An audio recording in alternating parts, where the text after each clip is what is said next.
Good afternoon, did you all enjoy your lunch? Thank you for joining the Jeju Forum for Peace and Prosperity 2022.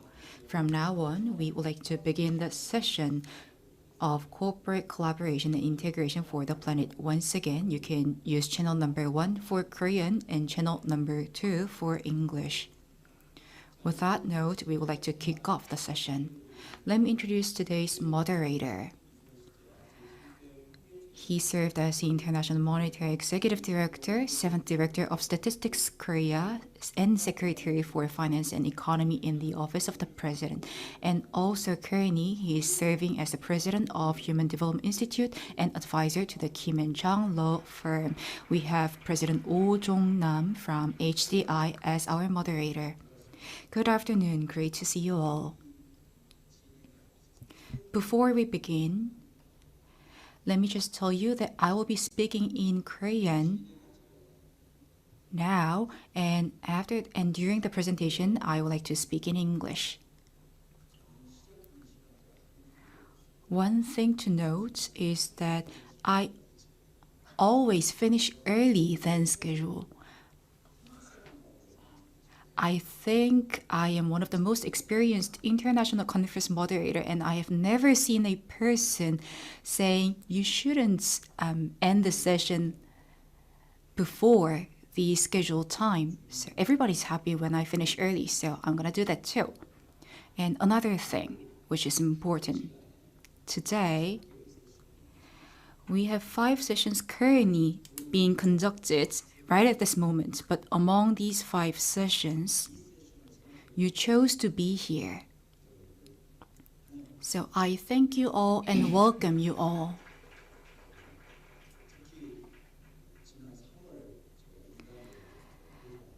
As I became the president of the HDI, or Human Development Institute, last March, and I believe that in the audience we have people from the HDI, and I also believe that there are participants who are not related to HDI as well. Thank you for taking your time out of your busy schedules to be in this specific session among all the 5 options you had. And I want to recognize one audience member here. We have Mayor of the Jeju City. Please stand up and be recognized.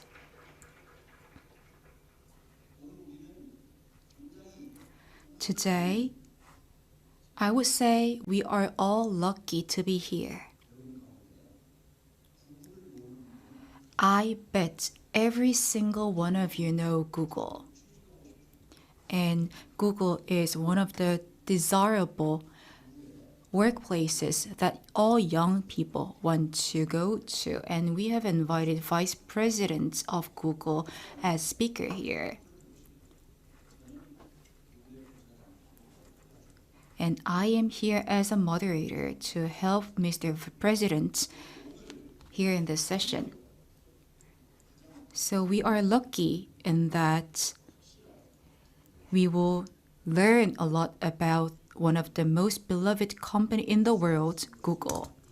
To have you here as a speaker, and I will be your associate to make you speak excellently. 그러면 제가 우리 오늘 연사로 참석하신 With that, let me just briefly introduce our speaker today, Mr. Wilson White. Vice President Wilson White is in charge of the platforms and ecosystems, devices and services, artificial intelligence and research, and health. Because he's basically in charge of the government affairs and public policy sector of the Google's Compute Plus product line. Vice President White has more than 20 years of experience as a technology attorney, and based on the multidisciplinary expertise. He is interacting with the policy authorities, regulation authorities, and opinion leaders in all corners of the world and has been providing the insight of social implications of the rapidly changing technology environment and new technologies.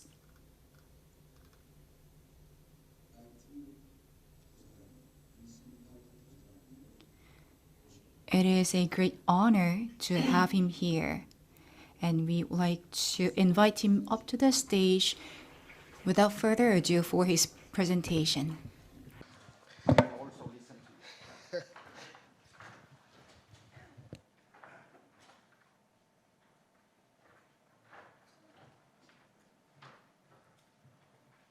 So I have to put my glasses on now so I can be like Dr. O and see you much better. So hello, everyone, and thank you so much for inviting me here today to speak at the Jeju Forum. Although I have visited Korea multiple times, this is my first trip to Jeju, and it's been an awesome time engaging on such meaningful issues with the backdrop of such beautiful landscape and energizing vibes here on Jeju Island. So thank you so much for the opportunity to spend time with you. Let me also thank Dr. O for such a kind and generous introduction and for the time we spent last night together to bond as moderator and speaker, which we hope will make this session much more energetic and engaging. So we look forward to engaging with you after my prepared remarks. And then finally, I'd like to thank my team from Google who've traveled from the US, from Singapore and Seoul to join me in conveying Google's deep conviction on the shared goals and shared values of the Jeju Forum. And I'd like to engage in some of those issues in my talk today. So as Dr. O said, I'm Wilson White. I'm Vice President of Government Affairs and Public Policy at Google, and I bring you greetings from our corporate global headquarters in Mountain View, California. The pandemic has taught us many things, from small things like how to successfully run a virtual meeting from your home, to much more profound truths, such as the critical importance of having strong and thoughtful leadership from people like you to help guide us through this very difficult time that we're in.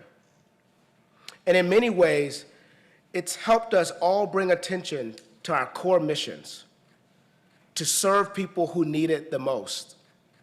And at Google, we feel a deep sense of responsibility to our mission, to organize the world's information and to make it universally accessible and useful for everyone.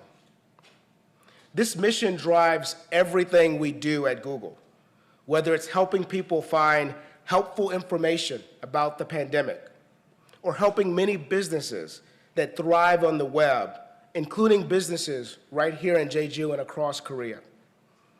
Today, I'd like to share some observations about the evolution of technology that I think will be relevant to the discussions around how we collectively tackle some of the greatest challenges of our time. Now, I've been in technology for over 2 decades, first as an engineer, and then as a technology lawyer, helping companies protect their intellectual property and the innovations that they've put out in the world, and most recently as a public policy professional at Google. And over the 20 years that I've been involved in technology, I've seen how the internet has deepened consumer access to knowledge, helping people have greater access to information today than has ever existed in our lifetime. Many of you, like me, grew up in the internet age and have seen firsthand how access to information can empower people.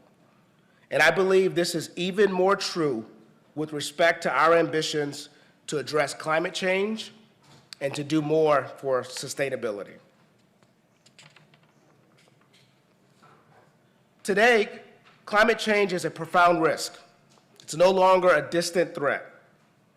It's a reality that affects our health, economies, and our future together. At Google, we build technology that helps people do more for the planet since the starting days of Google as a search engine. Many of you know how the internet has empowered you to search for information quickly, learn something new, compare prices of cars or other things that you may buy, even get a job. The internet has fundamentally changed the way we live. And the internet continues to do this in remarkable ways. Even now, the way we work has shifted. We all became very familiar with virtual meetings during the pandemic. But beyond just connecting people and providing access to information, the internet is powering businesses, and it's now the catalyst for economies. Small businesses that are the backbone of many economies rely heavily on the mobile ecosystem for shopping, for transactions, for payments, for the core parts of their business. At Google, operating our own business in sustainable ways has always been a core value. We think there's a lot to be proud of, but there's also a lot more important work to do. We're committed to sustainable growth. So now let me touch briefly on environmental sustainability. Since our founding, we have been taking actions as a company and building new solutions to go green. By the end of our first decade as a company, in 2007, we were the first major company to become carbon neutral. 3 years later, in 2010, we made an early bet on wind and solar energies. We became the first tech company to buy renewable energy at scale. By 2017, we became the first company of our size to match 100% of our annual electricity consumption with renewable energy purchases. And we have maintained that each year since. In 2019, we invested 150 million US dollars in renewable energy in key manufacturing regions. At the time, this was the largest corporate purchase of renewable energy in history. In 2020, we made our boldest and most ambitious commitment. We aim to be the first major company in the world to run 24 hours a day, 7 days a week on carbon-free energy by 2030. This means that every email you send with your Gmail account, every Google search query that you enter will be powered by locally sourced energy. Beyond that, we're thinking about sustainability in everything we do, empowering economies to making greener hardware and creating more environmentally friendly supply chains. Now, to get there, we're starting with ourselves, leading from the front. We're then supporting our partners to do the same. And finally, we want everyone to live more sustainably. And our plan is to make sure that we're helping people along that journey. So let me start by talking about how we lead ourselves.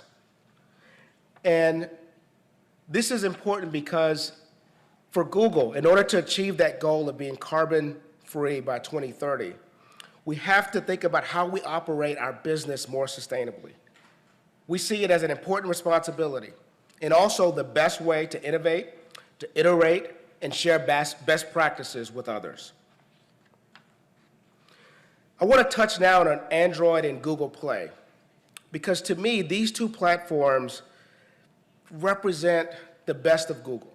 They represent what Google stands for: openness, choice, and accessibility, not just for consumers, but also for the businesses that rely on and thrive on our platforms.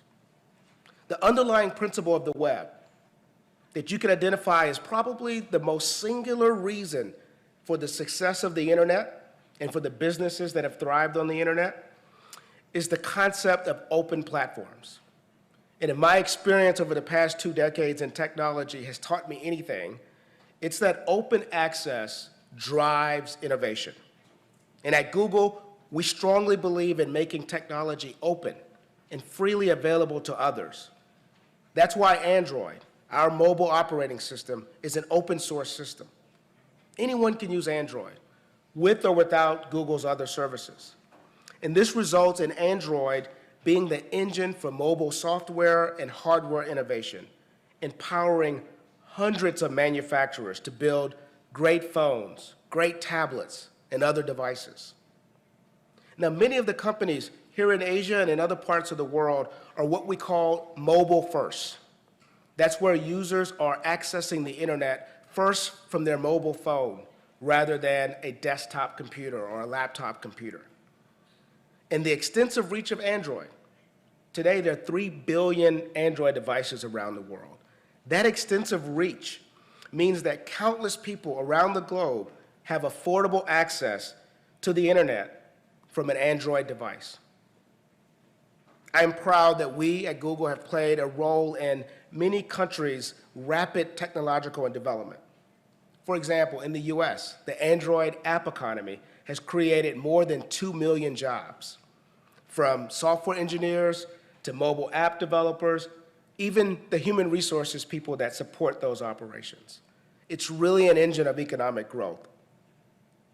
Google Play is Google's first-party digital marketplace, digital content marketplace, or app store. Other companies use the phrase app store, so I like to say digital content marketplace. But it's given developers and other businesses a virtual store to market their digital content, to reach a global audience, further advancing the accessibility of information, such as health and education, and business opportunities. Just take EdTech, for example. Education applications have revolutionized learning for countless individuals around the world, placing resources and knowledge at their fingertips. Let's now take a little history of Android that shows the magnitude of this change and the contributions that we've made to sustainable development. Now, billions of people around the world today use Google services on their mobile devices. When they use a Google service, they're actually using an app. And that's easy to take for granted. It's easy to forget that Google, as a platform, is also an app developer. But in the early days of the modern mobile phone era, being an app developer was significantly harder than it is today. We recognized that early on. And we also recognized that we were not the only app developer that was feeling the pain of that situation. Here's a trip down memory lane. It's a snapshot of the very best cutting-edge mobile devices on the market in the 2007-2008 time period. If you're like me, you probably recognize some of these devices. For example, the BlackBerry Curve, that was my device of choice. But even if you look at these devices with a bit of nostalgia, all of us can recognize that by today's standards, the quality of online services on these devices was quite low. Of course, technology and mobile hardware have evolved tremendously since this time, but there were also systematic problems in the mobile device ecosystem at that time that made software development in the era slow, expensive, and even risky for app developers. For one, the ecosystem was highly fragmented, and app developers, they bore the cost of writing different versions of their apps. Sometimes an app developer would write not just for a different operating system, but for different versions of that operating system on different devices. As one example, Google had 300 versions of Google Maps just for Symbian, which was a very popular mobile operating system at the time.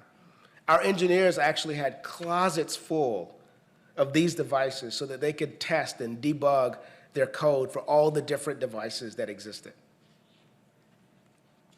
Now, the overall effect of this made it very frustrating if you were an app developer and you were looking to reach customers interested in your digital content, interested in your services. You'd often have to negotiate separately with carriers or device makers just to get on their devices. And they often charged high fees or would even exclude you if they offered rival services. So that made app development at the time and distribution of apps quite complex, very expensive, and very risky for app developers. And it deprived us, consumers of high-quality services. And that's why the quality of services on those devices back then was quite low. But Android was a revolution, and it remains unique today. To address some of these problems in the ecosystem, we decided to make our operating system available for free as an open source software. Now, we do ask device makers who want to market their device as an Android device, we ask them to meet certain compatibility requirements. These are like technical specifications that ensure that when a developer builds their app once, they can be sure that it will work on a multitude of Android devices, mitigating some of that fragmentation issues that we experienced in the past. But Android's basic business model created the building blocks for a thriving app ecosystem. App developers could build their apps for a particular user without worrying about the make and model of the carrier or the device manufacturer that user was using. Now, Android has played a powerful role in expanding access to mobile computing by dramatically reducing the price of devices. It's also at the heart of innovations across the spectrum. So the $100 or sub-$100 smartphone is an innovation that could not have been possible without Android. But also, the first foldable screens from companies like Samsung are also made possible because of Android. So look, the devices themselves are one illustration of the impact that Android has had in broadening consumer choice and putting mobile computing into the hands of more people. But it's hard to appreciate the scale of that impact without the numbers.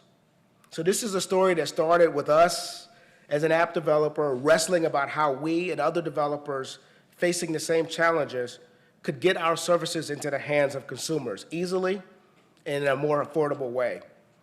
And since then, Android and Play have made it easier. They've made it more affordable than ever for app developers to reach a global audience. Today, Google Play is in more than 190 countries. Consumers don't have to just have one or two or a handful of choices when it comes to an Android device.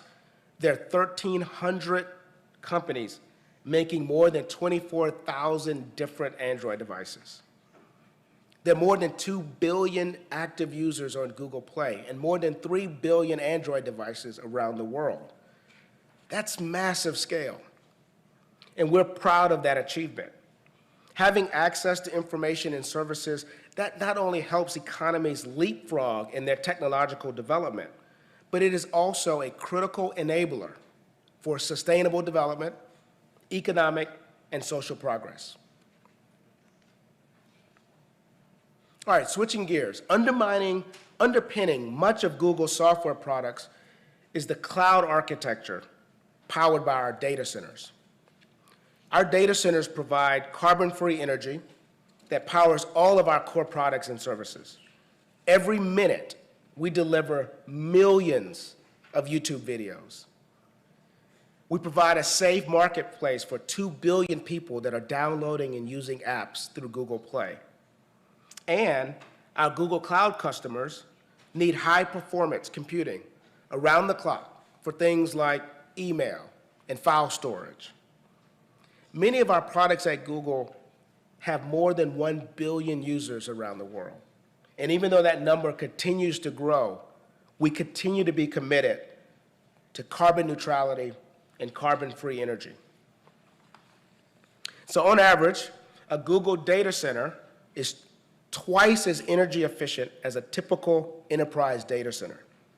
In fact, you should underline this fact, we operate the cleanest cloud in the industry. To reduce energy use, we strive to build the world's most energy-efficient computing network by squeezing more out of every watt of power that we consume.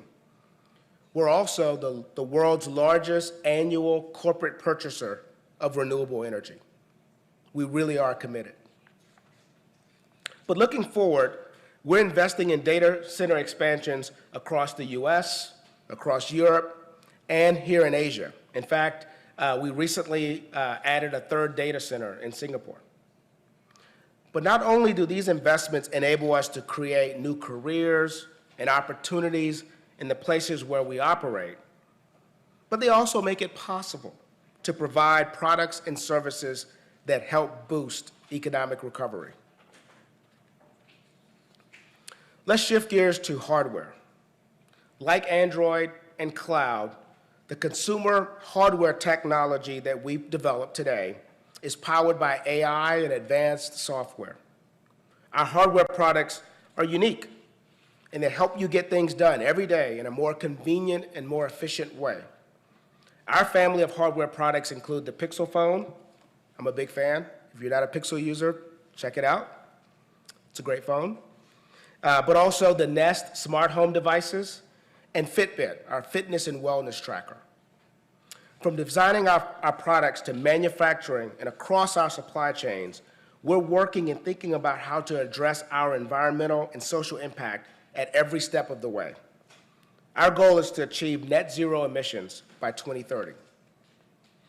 Now, we're starting from the design process of our products to eliminate waste and pollution while providing the support to give our products a longer life so that they don't have to be replaced so often. We design our products to stand the test of time.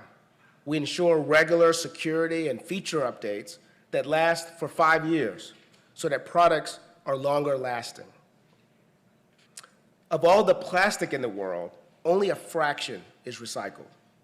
That's why we're partnering with our suppliers to develop safe, durable, and high-quality recycled plastic while cutting down the use of non-recycled plastic.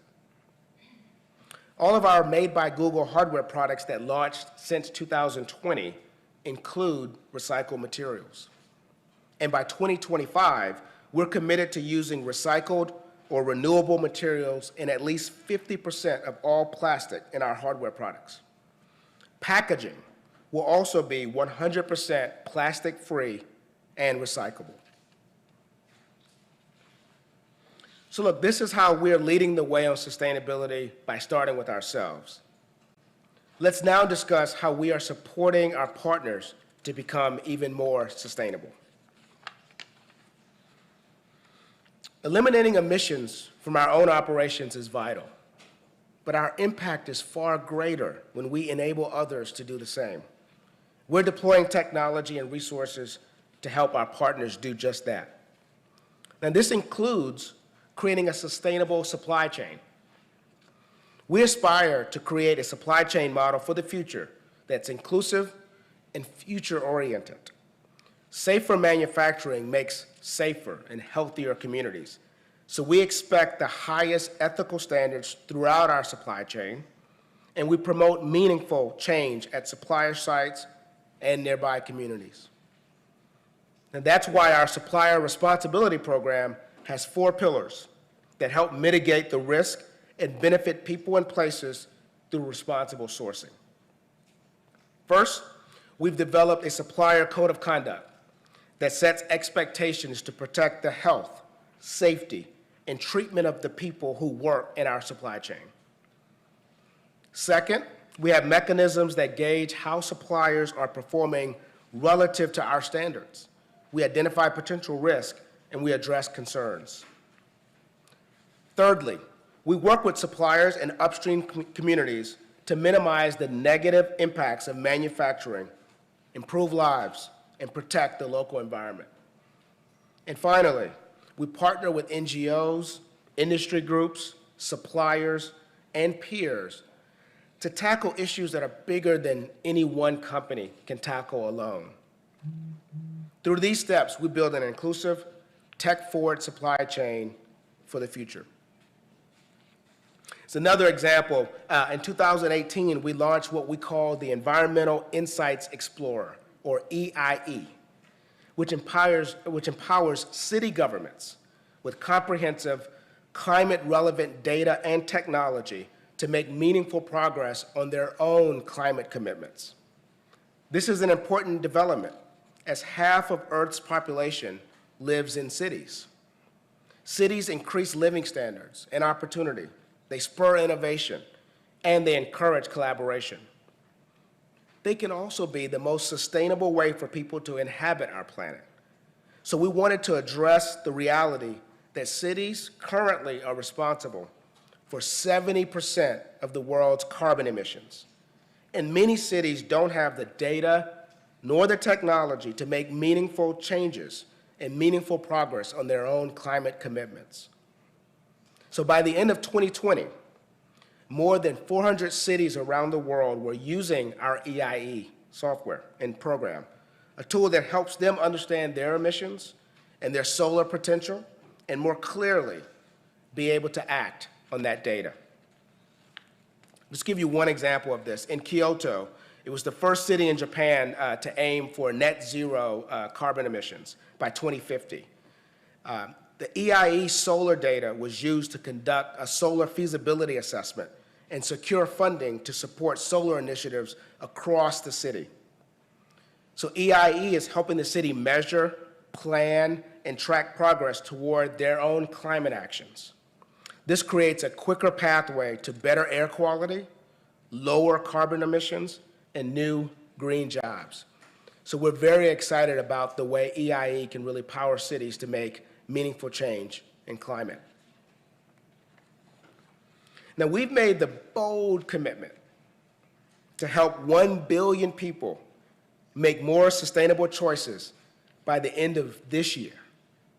Every day, we see that some of our products are already doing this. They're already helping people around the world take steps to do just that. Here are some products and tools that have been helpful in empowering people to better understand and limit their personal, their individual environmental impact. Search interest in sustainable actions has never been higher, and we want to help people make more sustainable choices every day. For example, searches for recycling grew by up to 25% in Hong Kong and here in South Korea, while we saw a 70% increase in searches for electric cars and bikes across the Asia-Pacific region, including in places like India and Taiwan. When people search for climate change and related queries, we'll show them more comprehensive and visual results from authoritative sources like the United Nations. Users will see the latest news, explainers on the causes and effects of climate change, as well as individual actions that they can take to be more sustainable in their individual decisions. We're also making it easier for you to choose eco-friendly choices as you get around cities. Now, Google Maps already helps users reduce carbon emissions by giving access to mass transit options, bike routes, and traffic information. But we're actually going to go further than that. Eco-friendly routing optimizes for lower fuel consumption based on factors like road incline and congestion, all while using AI-powered traffic predictions. So now, when you get directions in Google Maps will default to the most fuel-efficient route with the lowest carbon emissions when it's roughly the same amount of time, the same ETA as the fastest route. Likewise, with travel. On Google Flights, we work with aviation partners across the industry to help consumers identify flights that emit the least amount of carbon. We've led the development of an open, shared standard for estimating the carbon impact of any seat on any flight. Now, with this tool, users, like yourselves, can find out the carbon emissions for the flights in their search results. Now, we launched this service for nearly every flight, so if you see a green badge, it indicates that the flight has lower emissions compared to other flights. And I have to tell you that this has been extremely helpful for me as I'm making my travel plans around the world. So it really does help with those individual decisions. Nest Renew. Now, Nest is our smart home suite of products, but Nest Renew is a service for compatible Nest thermostats that customers that helps customers automatically shift heating and cooling electricity usage to times when the grids may be cleaner, when electricity and energy may be less expensive. With Nest Renew, you'll be making an impact on the environment right from the comfort of your own home. So this gives you an overview of how Google is not only leading by example, but also enabling our partners and empowering everyone who uses our products. All of these solutions are just a slice of an entire work stream currently available, and we have plans to do more in the pipeline.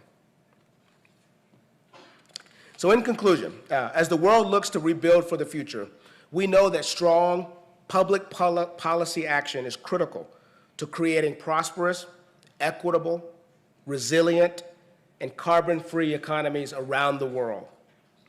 Inclusive and modern regulations are the backbone of our technology and our solutions. So we continue to work with governments around the world to pursue policies that will provide a supportive environment for businesses like ours to realize a carbon-free future.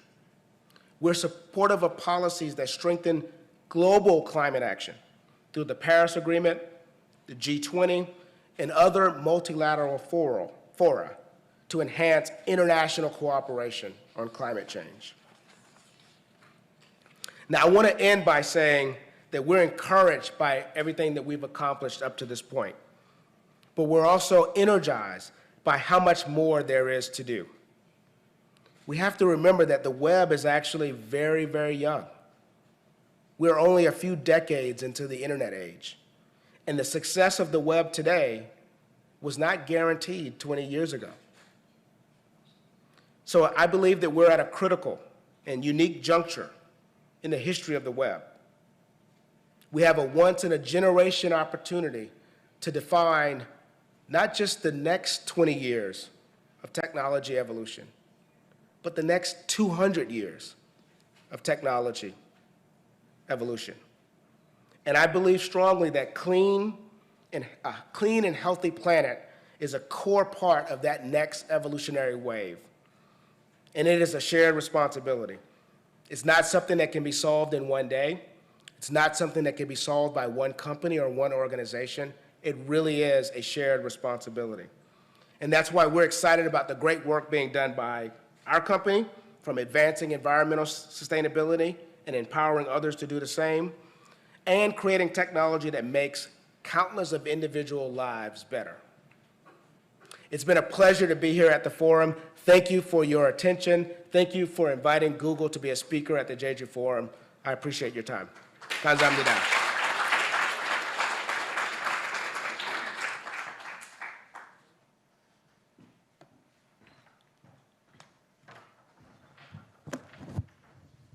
Please have a seat, Wilson. Thank you so much for your excellent presentation. To make it clear for the audience, I'd like to summarize in Korean a little bit. So please allow me to do so.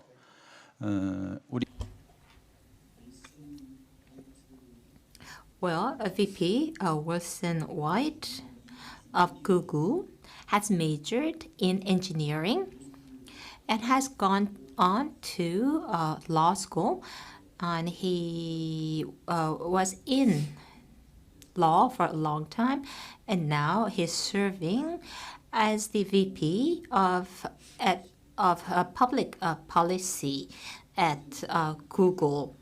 And so what he has just presented may not be easy for the audience here, and that is why I've thought that it would be good for me to summarize his presentation in Korean. Google is also involved in ESG. And among the ESG, where he has talked mainly about E, which is about environment. For our planet to be sustainable, he has talked about what Google has been doing. in order to ensure that the planet is sustained. He has talked about what Google is doing, and he has also talked about what Google's partner or the partners are doing for the climate change. So this is not about weather change. This is about climate change. And so he has talked about, what Google is doing itself, as well as what Google's partners are doing in order to reduce the impacts of climate change. And he also went on to talk about what consumers and the users are doing in order to ensure sustainability of our planet. And not just during the session, if you have any questions about Google, it may not be necessarily related to environment. 어떤 질문이라도 If you would just write down the questions, and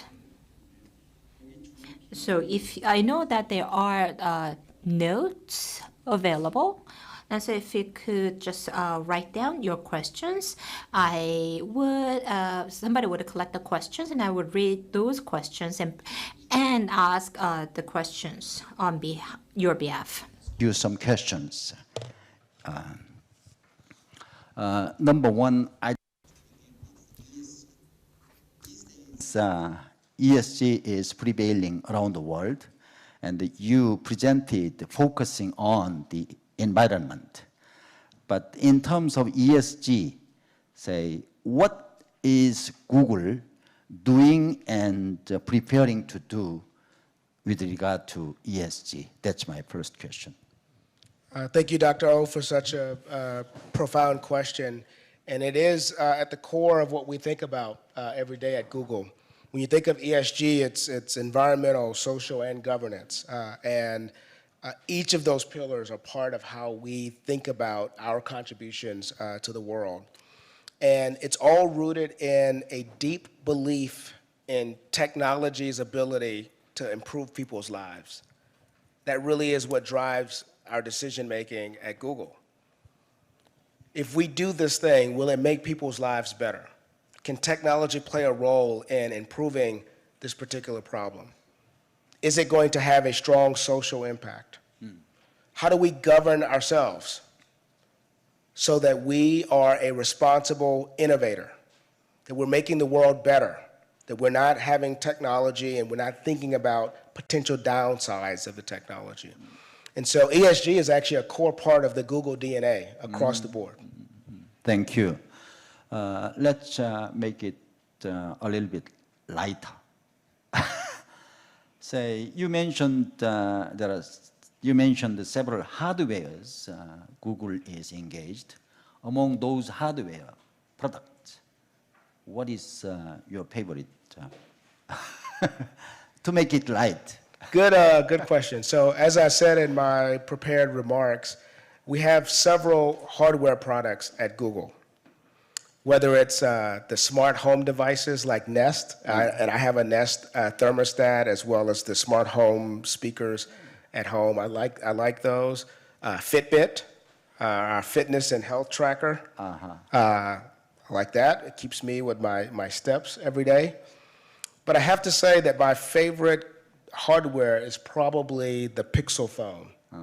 I know there are other Android phones, including phones created by manufacturers like Samsung, but I'm biased, and the Pixel phone is a very good phone. The camera is the best camera of any phone on the planet.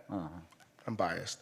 But more importantly, the reason why I think my mobile phone is my favorite hardware product is because I truly believe that it has revolutionized access to information.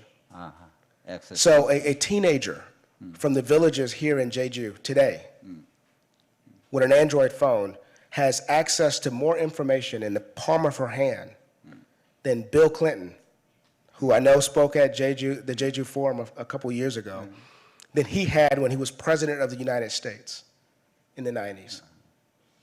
a village girl has more information right in the palm of her hand than the President of the United States had at the time. And so I really do believe in the power of mobile computing and what those devices mean for the future of mankind. So Pixel phone is probably my favorite hardware Your product. favorite? Do you know what do Koreans call the mobile phone? Google? I mean, no, we call it smartphone. So with the mobile phone, then you can be smart. Without the mobile phone, you cannot be smart. So we call it smartphone. Yeah, ask anybody. So that's the question. Please write a question and give it to me. Say, I am not going to ask anybody. So then say a little bit different perspective. Artificial intelligence, AI is replacing many, say, human beings' positions, right?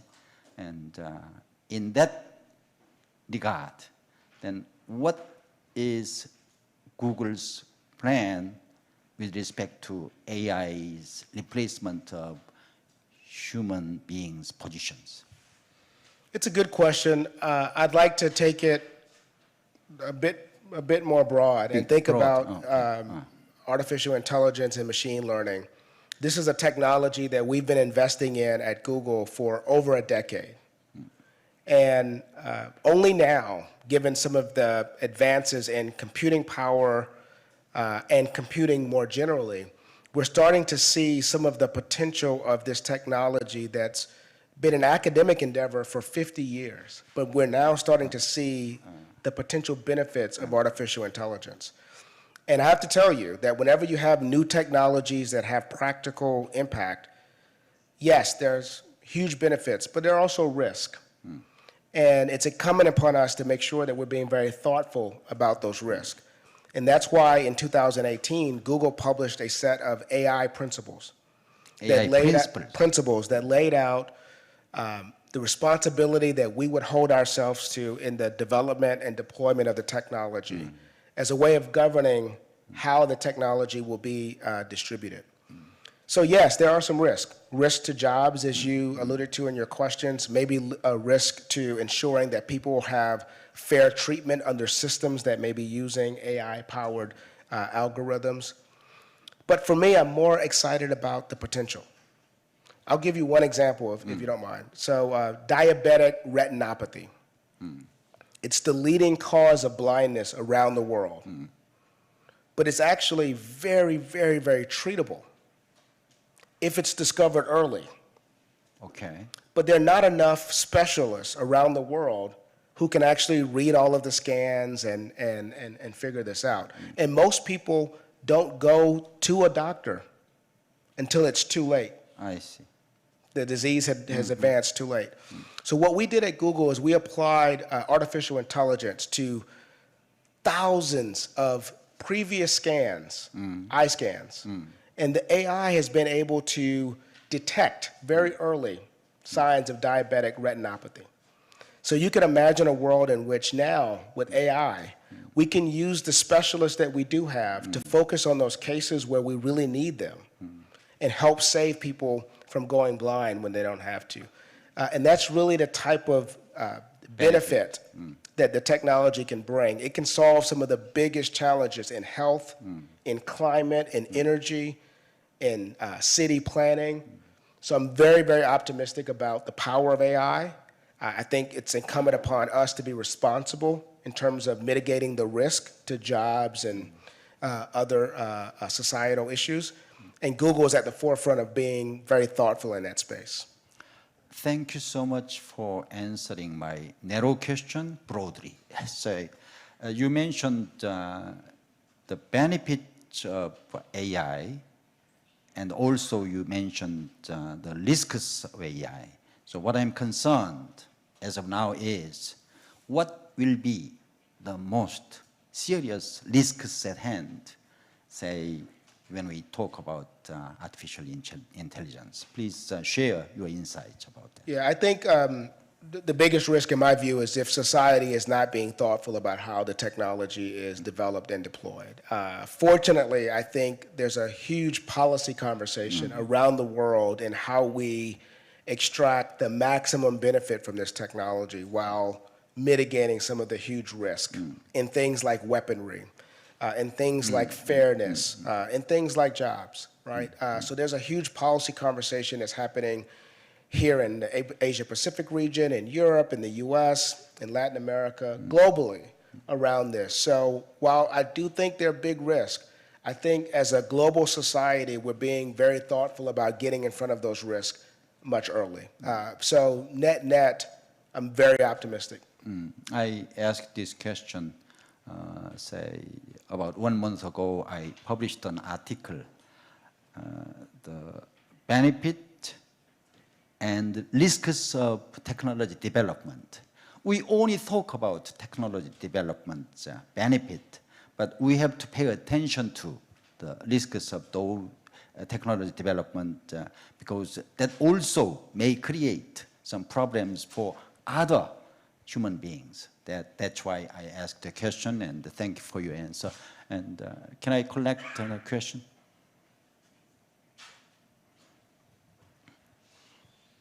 Thank you.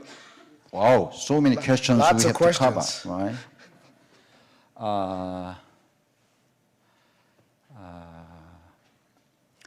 How about people who can hardly have access to Google, like in Africa? How can we help? Good question. I mean, I think one of the ways that we try to help with this, and again, this is not a problem that one company can solve alone, but our contribution to this problem, like getting access, really is at the core of our mission, making information universally accessible. Universally means everyone. We want everyone on the planet to be able to have access to information. And that's why we do things like open source our mobile operating system so that more and more people can have access to mobile phones. That's why we open source our artificial intelligence libraries through what we call TensorFlow, so that other companies can ensure that we're building those technologies that reach more and more people. So that's our contribution to how we're trying to reach people in Africa and other remote parts of the world. Yes, you are open to everybody around the world, but there is a gap depending upon the continents, like Africa. Even if you are open, they can hardly have access to the Google. Yeah, that's the problem that we want to make sure that we're contributing a solution to, right? And I think by open sourcing a lot of our technology, by empowering others to build solutions, that's our contribution to what is rightly a big problem. Say, this is a question from one of Google's shareholders. Okay, so I'm so happy to listen to your wonderful presentation today. So I'd like to keep my share of Google. Then say Google has become the most influential around the world now. Then I'd like to ask, what's the decision-making process of Google inside? Very good question. The decision-making process at Google, it's more distributed than you may think. But at its core, the decisions that we make at Google really do harken back to a belief that our founders have, Larry and Sergey, Larry Page and Sergey Brin. In their initial founders letter, this is the letter that they wrote Google's initial shareholders. One line in that letter said that they have a deep, abiding belief in technology's ability to improve people's lives. And they have injected that belief into everything at Google, including our mission of making the world's information universally accessible.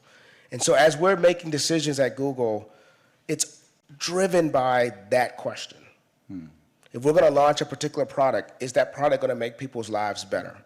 If we're going to launch in a particular market, are we going to have more access for people in that market? That's really the core at how we make decisions at Google. It's a good question. Thank you. This is a question about the gap. Say, I fully agree with your presentation about the importance of renewable energy, but there are some countries, say, that lack, say, renewable energy generation facilities. Then how can they achieve the goal of carbon-free, say, including data centers? What's your opinion on that? There are countries who can hardly operate carbon-free facilities like data center due to the lack of, say, renewable energy power generation facilities. Yeah, it's a problem. It's a global societal problem. It's not a problem, as I said in my prepared remarks, that one company or one organization will solve alone. But by working in a collaborative way, in a multilateral way, with international cooperation from the private sector and from governments, we believe strongly that we can make progress in this area. And what our role is to try to model it in our own organization. And that's why you see that we are injecting this into our own products, our own services, our own operations. We're thinking about how we build technology and services to empower others to do that, like the EIE program that allows cities to make their own decisions and see the data, and individuals. So our goal is to make sure that we're being an active participant in the global community that has to tackle this problem. Related to that, is EIE tool applicable to Jeju Island in your opinion? Good question. Is Jeju Mayor? The mayor. I see the mayor of Jeju is here. And thank you, Mayor, for giving me the opportunity to see your beautiful city. It's been great. I do wish I had more time to spend here. It's only been a short time. But I think the short answer is yes. And what EIE is designed to do is to really empower cities, to give you the data, to give you the technology that helps you make good on the commitments that you've made. And just access to that data, visibility into how your citizens and your residents are using energy, it allows you to make better decisions for the city. So I do think it's applicable even here in Jeju. I see, okay. Then he may ask you later. Already, there is a huge gap between advanced countries and developing countries in terms of development stage. And mainly advanced countries are producing carbon more than developing countries. Then carbon-free, say net zero 2030 or something like that, may be a heavy burden on developing countries. Then already, say there is a gap, would it make the gap bigger? Would it make the gap bigger due to the carbon-free policy around the world? I don't know the answer whether it makes it bigger. What I do know is that climate change is a reality, and it's no longer a distant threat. So everything that we're doing, whether it's in an advanced economy or in a developing economy, everything that we're doing to try to lower our carbon emissions, to try to be carbon neutral, to try to be carbon free, is getting us closer to addressing what is a imminent threat to all society globally. And that's why we're so committed to it at Google. Across the board, we have an ambitious commitment to get this done by 2030. And we hope that others can come along as well. But whether you can have the same ambitious commitment or not, any steps that you can do to address this issue. I think this question is like this. So we may need to take the situation of developing countries into consideration when we talk about the carbon-free policy around the world due to the present gap between advanced countries and developing countries. That you said before, right? I think that's right. The international fora that we are engaged in, right? G20, Paris Agreement. I think having that diverse set of perspectives in that conversation should help us have a set of solutions that work for everyone around the world. This question is rather specific with respect to China. Google has been banned in China for more than a decade. What is the present situation? Do you have any discussions with the Chinese authorities? Look, Google doesn't have our first-party services in China, and that's been, as the question says, over a decade. But our commitment is to making the world's information universally accessible. And we still believe that around the world. And of course, China is a big economy. It's an important economy. And currently our services are not there, but it doesn't change the mission that we have. If I may ask one question outside the IT, then may I ask you about BT? BT means biology technology, right? So then say, do you have any idea about biology technology? So early in my career, I was an engineer, but it was a computer engineer. So the benefit of being a computer engineer is that you have to know very little about biology or biological stuff. So not much to add to that question, other than to say that the technologies that we're investing in, like artificial intelligence, it does have the ability to open up new opportunities in all of the sciences, life sciences, health, biochemistry, et cetera. The questions keep coming. But I see the timer here that tells me that. That's not correct. The time would say our schedule is up to 2:50. So I will try to complete our session by 2:45. But that means I need about 3 minutes at the end to wrap up. So say we have about 10 minutes remaining. So I'd like to finish our Q&A session. Right. Quick questions, quick answers. Okay. Lightning round. Okay.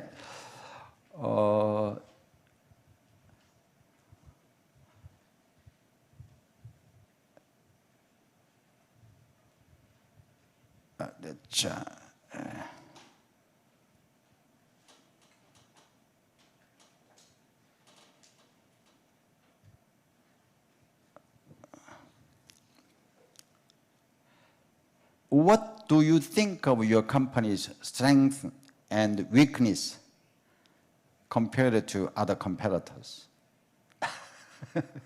So I'm not asking, this question came out. It's a good question. I mean, I've been at Google for more than a decade, so I definitely believe in the company. I think it's a strong company. In my prepared remarks, I talked about the fact that we have several products that reach more than 1 billion people around the world. And so I think one of our strengths as a company is the scale at which we operate. We do have a very unique position to be able to impact some of these issues at scale. I think that's a huge strength of ours. I think another weakness is also the scale at which we operate. We operate at massive scale. So whenever we think about making a change or a new product, we have to think about it in a global, massive scale perspective. And oftentimes we may be talking to a government in one market who may want us to do a certain thing. But for Google and the scale at which we operate, that is a much deeper question than that particular problem may present on its face. And so I do think our scale is both a huge strength of ours, but if I had to identify a weakness, that's also what I would identify as a weakness. It's a blessing and a curse. Don't be upset about this question. This question came out. Say, would you elaborate the difference between Google and Amazon? What is Amazon? What is Amazon? I mean, this question came out, so. Look, I think both are really good companies that are impacting people around the world in meaningful ways. That's really defining, as I said in my prepared remarks, the internet has just been such a catalyst for economies. Just think about what yes, retail such a means catalyst, today yes, I agree. for economies around the world. Amazon is just one example of this. Google is just another example of this. And I do believe they're really good examples of just how powerful an economic engine the internet has been in these first few decades of the internet. And what that says to me as a long-term technologist is just think about the future of the internet. If we've done this much in 30 years of the internet, imagine what we can do in the next 30 or 200 years if we make really good decisions today. And so I do think Amazon is a good example of the power that the internet has brought to economic change and economic engine. Who is your competitor, if there is any? Well, we live in a very competitive world, right? We're an information company. Like our mission is to make sure the world's information is accessible. For a user, there's so many channels to get information. If you're thinking about buying something, you're probably not going to go to Google to search that. You may go to Amazon or eBay or some other company. If you're thinking about interacting with your friends, you're probably going to go to some social media site, right, like TikTok or Instagram or what have you. If you're thinking about messaging your loved ones, you're probably using Telegram or WhatsApp or Kakao Talk here in Korea, not Google Messages, right? And so we are in a very competitive environment for information. And our job every day is to make sure that we are giving our users the most reliable, the most accurate, the most timely information as possible so that we stay competitive with the many, many options they have for getting information. Who are your partners? Our partners include companies of all sizes, all geographies. We partner with companies who are advertisers. Of course, Google's an advertising company. We partner with app developers. I talked a bit about Android and Google Play in my prepared remarks. We partner with telcos, like carriers, for phones, and we also partner with small businesses. I'm a small business owner myself. My wife and I own a small coffee shop in California, and we rely very heavily on Google to help customers find our small coffee shop, right? And so even the smallest of businesses are also partners for Google. So the size doesn't matter, say, for becoming your partner. That's correct. One interesting question, say you shared some hardwares using your apps. One smartphone costs $200 here. Samsung Galaxy costs $1,200. What makes the difference so much? I think like back in the day, all smartphones were very expensive. Very expensive. And so most people didn't have access to smartphones. And one of the things that we're proud of that Android has done, by making the operating system free, you now have many manufacturers who are building phones. You have many app developers who are providing digital services to consumers. That puts a downward pricing pressure. So now it's not all smartphones are expensive. You have a full spectrum. And as a user, you may want the premium phone that's $1,000 that has the premium features. You may not need those premium features. You may be able to get by with a mid-range phone for $400, $500. Or you may just need a smartphone so you can have access to the internet, so you can pay your bills and you can interact with your loved ones. And so having a phone that's accessible for $100 or less than $100 is important as well. And that's what Android has brought. It's brought that full spectrum so users have more choice, more flexibility in how they engage with digital content. Thank you. Wide range of prices. Even if I have the highest quality one, but do you have a Pixel? You don't have the highest quality one if you don't have the Pixel. No, I have an Autumn phone, not iPhone. Autumn phone. So, but I don't know really how much I am using the functions. So now I will give you the floor to wrap up. Okay, well, thank you, Dr. O, for an engaging conversation. Thank you, Mayor, for hosting us here in Jeju. It's been a beautiful backdrop for such a meaningful discussion on some really big challenges facing the world. And thank you everyone for inviting Google to participate in the forum and for your attention during this very engaging presentation. Best wishes to you. 감사합니다. 네, 제가 이제 5분 동안 한국말로 So I would now speak in Korean. We all had an opportunity to learn about Google, a company that we all know about, and we have invited Vice President Wilson White of Google to listen to his presentation about what Google is doing in order to be carbon free, to be carbon neutral. He made an excellent presentation. It was a rare opportunity to listen to such a wonderful presentation. And I think that we should all give it up for Vice President Wilson White.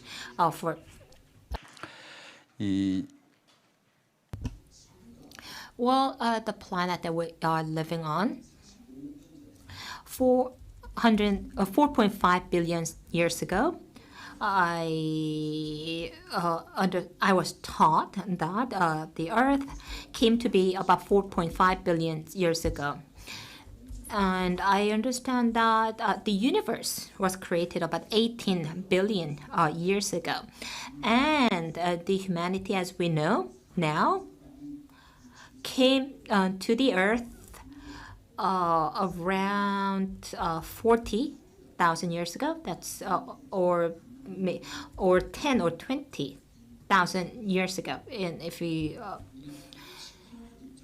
so from a perspective of a planet, so the planet was born at 0 o'clock and has lived 23 hours and 59 minutes and 59 seconds. And so the humanity just appeared late. And so the planet was doing quite well. It didn't have any problem. But the humanity appeared at the latter stage and is destroying the planet.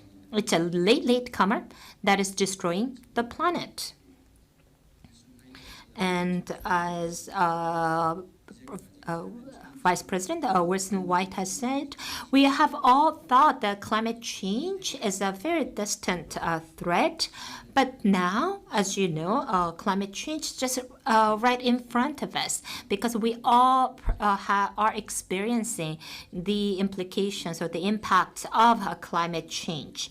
And climate change is a challenge that we have to urgently deal with. And for a co-prosperity and peace, whether it's advanced economy or developing economy or the least developed economy, we should all work together to deal with this threat. Of course, it's the advanced nations that were mostly responsible for climate change. And these advanced economies are asking these less developed countries to deal with this problem.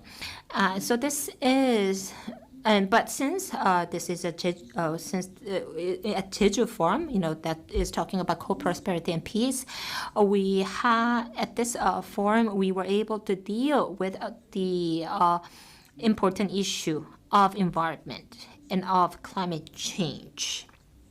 And I think we were blessed to listen to his presentation and to have his and also to have dialogues with him. And that it was just really, as I said, a rare blessing. And thank you for choosing us out of the 5 sessions that you could have attended. And I would also like to thank Jeju Forum's organizing committee for allowing our institute to host this session. So with this, we're going to close the session as I promised at 2:45. Thank you very much. 이거를 정확히 맞춰주셨어요. Thank you. Thank you for keeping time, basically. I can see that many people actually don't want to leave because it was such a good session. With that, however, we would like to close this session. And once again, please please give another big round of applause to the Vice President Wilson and the President Wu for their wonderful work.